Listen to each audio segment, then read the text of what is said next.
Lang minsan na madalas nating nakikita kasi minsan yun lang yung gusto nilang ipakita sa atin. Pero napag-isip-isip mo na ba kung ano ang nakatago sa likod ng kagandahang yan? Syempre hindi palagi.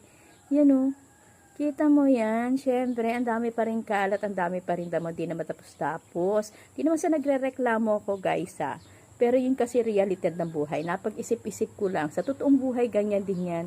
Kahit na anong ganda ng ipinapakita nila ang perfect, may flaws pa rin yan, may sikreto yan, maniwala ka kung ano yung sikreto nila, lika pagchiswisan natin, joke, char lang ngayon.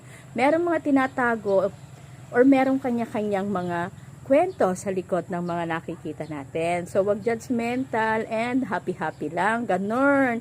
Ang importante doon, may maganda kayo nakita para may pagkukumparahan kayo sa pangit. Char, gano'n. Hindi, bawat bago yan gumanda, meron niyang pinagdaanan. Bago naging matatag, meron niyang